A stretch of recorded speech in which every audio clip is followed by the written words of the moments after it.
it's really hard to just, when you're on a patrol with 100 other people, to just sit there and stop and say, oh, I want to stop and take pictures for 30 minutes. You don't have that luxury.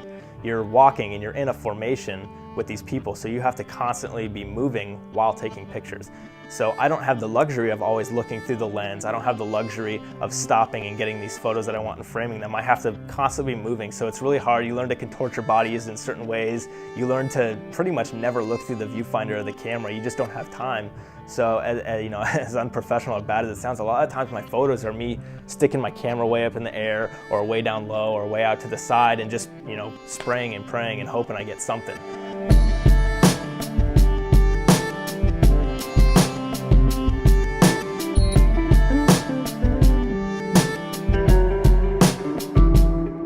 My name's Staff Sergeant Ryan Crane. I'm a photojournalist for the United States Air Force. I guess as long as I remember, I've always at least been around photography. I got to be a sophomore in high school, and my school offered a photography class. I needed an art credit, so everything kind of worked out perfectly. So I went in the class. It was one of the traditional black room, roll your own film, go in there blind and learn how to do that, and I loved it. I was taking crappy pictures of trees and fences and fans and whatever, but I loved it. I was interested and I was hooked from that point on.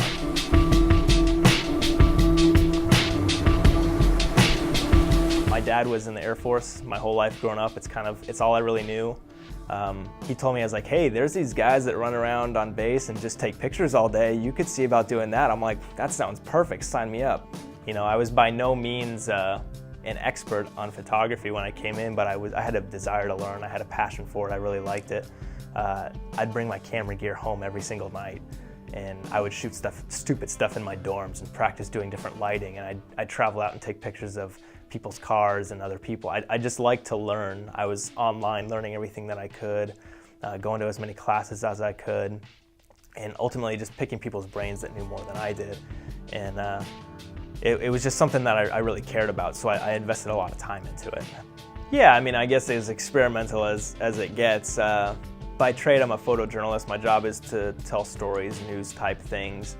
But in the Air Force, because we don't really have people who specialize in every single type of photography, you're encouraged to learn new things. So throughout the years, I've kind of taught myself a lot of studio techniques and maybe some long exposure type stuff, learning off-camera flash, different types of lighting situations, graphic illustrations, photo illustrations, just a lot of different types of photography, basically a jack of all trades, master of none type thing, where I get the ability to go out and try these things. I'm by no means like the best or anywhere near the best, but I learn along the way, and I guess that's what experimentation is about, is just trying different things and see how it works. And you learn a lot from it that way, I think.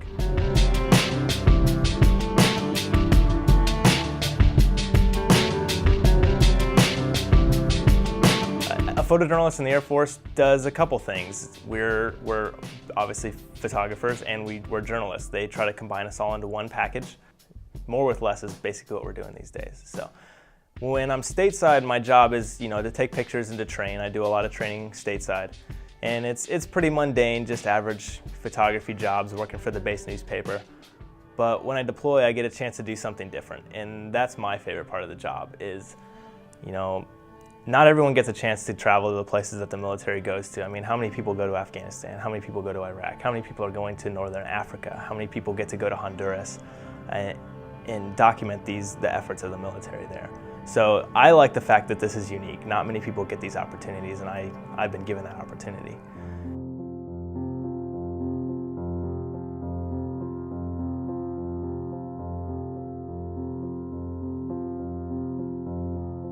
When you're deployed, there's a certain brotherhood, I guess, that you have of people that you're there with. You're all away from your family, you're away from your friends. You may or may not have met these people before. And I think it's just great that I get to go there and I get to tell their stories. That's my favorite part.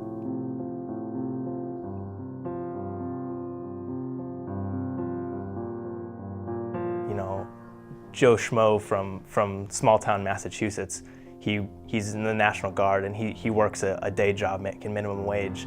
But when he goes and he's in the military, he's in the Army and he deploys to Afghanistan, he's there with his brothers. He's there with his friends, and he's laying his life on the line for those people, and I get to tell that story. That's kind of cool to me. In the Air Force, you're a photographer. You're not combat camera, you're not public affairs, you're a photojournalist, you're a photographer. Everyone is the same thing. We could all get pulled at any moment to deploy, and it's one of those things where no matter who you are, you have to be ready to go and enter a combat environment and put yourself in that kind of situation. As much as I want to, my job is to be a photographer at all times, but you never know when I'm gonna have to, turn off the camera and pick up a gun, or, help my buddy who just got shot. I have to know how to save his life. I have to know how to drive that truck, all while being able to take pictures. And I think that that's the most important part of that training is being able to understand when my job stops becoming being a photographer and turn into a soldier. There have been a few close calls where we've taken some pretty indirect, inaccurate fire, found some IEDs on the road where if we had not have found them, we would have taken casualties.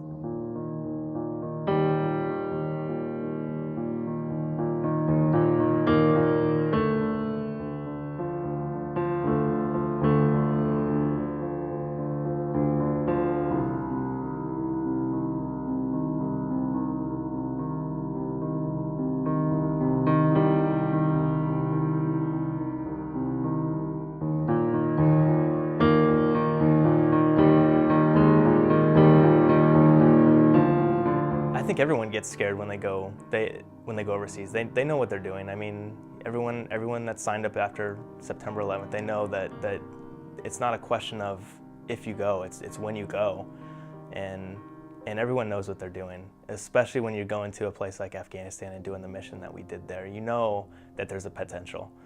And of course you get scared. Before we left for training, our commander made sure that every single one of us wrote letters to our spouses, to our kids, to our family members, and that was the hardest thing. I never thought that would be the hardest thing to do, but I'm sitting here like on my laptop bawling my eyes out while I talk to my daughter as if I'm dead. How terrible is that? I mean, it's stuff you don't want to think about, but it's absolute reality. Happy birthday, dear Mackenzie. Cha cha cha. Happy birthday to you. Cha cha cha. Blow it out. And it's unfortunate, but yeah, I mean, everyone's scared. But when you get over there and you have a job to do and you're sitting in the back of that truck and you're like, man, today could be my day, it hurts you more to think about it at that point. If you get it all out beforehand, it's a lot easier. If you're so scared that you can't react and you can't protect that guy next to you or do your job, then you're no help to anyone over there. So yes, to a certain extent, being scared and understanding the reality is a great thing, and it's a survival tool. But at some level, you have to be able to turn that off and just do your job. I think that's what's most important.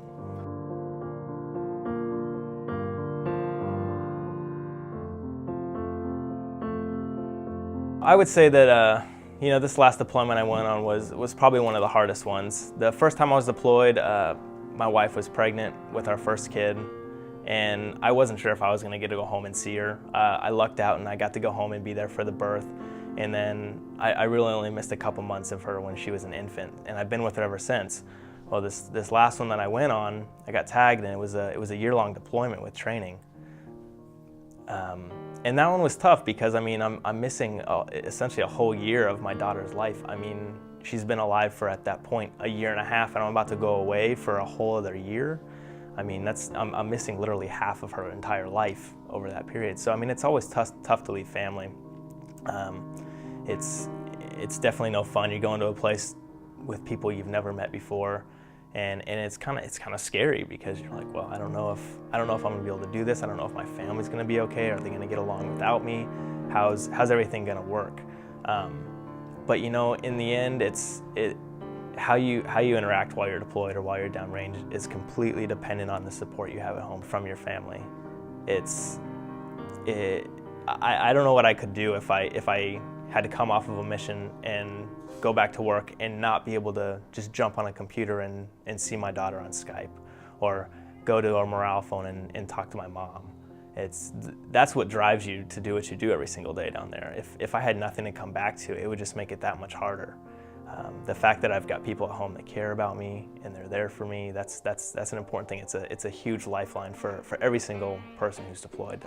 I would say that it's probably one of the most important things.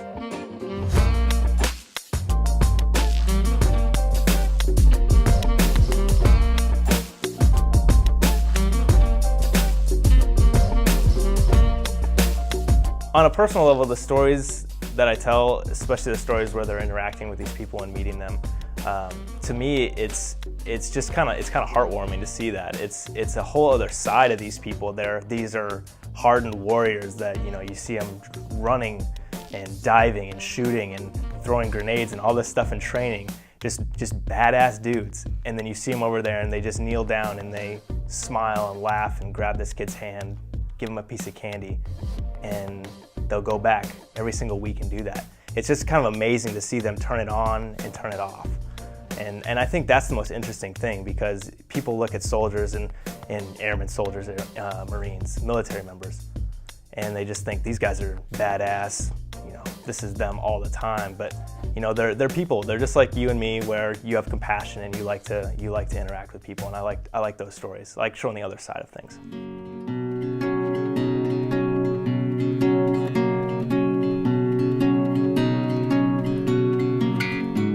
All right, so this photo, it was taken on a patrol. We were there for 3 days. We pretty much had little to no water, dropped off in the middle of the night. We started taking some pretty indirect fire, so we were hunkered down in this really tall grass in these little rice fields, and we were all just exhausted, nothing left to drink. And I was sitting there waiting for everything to kind of cool down, and I looked over at my buddy who's carrying the big 249. He's got ammo belts across his neck, and he's just dead tired. And I just kind of picked my camera up, and right through the blades of grass, he's sitting there, and you can tell that he's exhausted, and he's just like, when's this day gonna be over? And I was snap, snap, snap. I think it's like 3 frames total. And you know, it was perfect. Everyone loved it. I just want to basically frame a little slice of that person's life and show it in one frame to my viewer. That's ultimately my goal. And you know, I think I've been pretty successful with it. I always have my camera, no matter where I went. I always had my camera with me, even if I was on a mission, even if we were just going to the chow hall or we were playing basketball or something like that. You never know when you're going to get that emotion, that shot that tells you a story.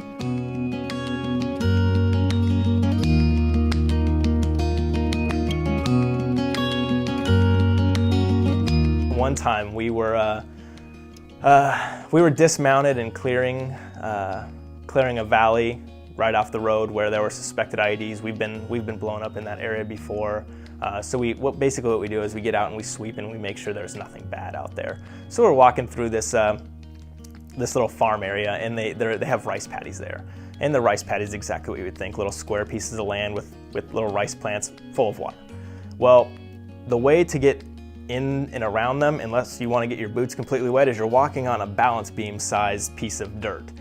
So, you know, there's 4 of us, 80 pounds worth of gear, walking on this little balance beam. I'm getting cool shots with the foliage, and I'm looking through the lens, and all of a sudden I get vertigo, distortion because of the lens, and I miss my step, and I literally fall like face first into this rice paddy of mud and nastiness, and the little farmer lady's out there just going, you know, and my pride was hurt. I got back up. The guys laughed at me and gave me shit for it. But you know, it was funny, and I always use that as my example that, you know, it's not a normal shooting setting. You really have to adapt to where you are, and you know, it's a big learning curve. But it forces you to be a better photographer and to make sure that you make the shots count. So I want these people and these kids to go back home when they leave Afghanistan. They leave, they put the uniform down and they go back to work. They can look back and show their kids and their grandkids that was daddy, that was mommy, you know, and that's kind of a cool feeling to me, is a little piece of history is preserved just through me being there.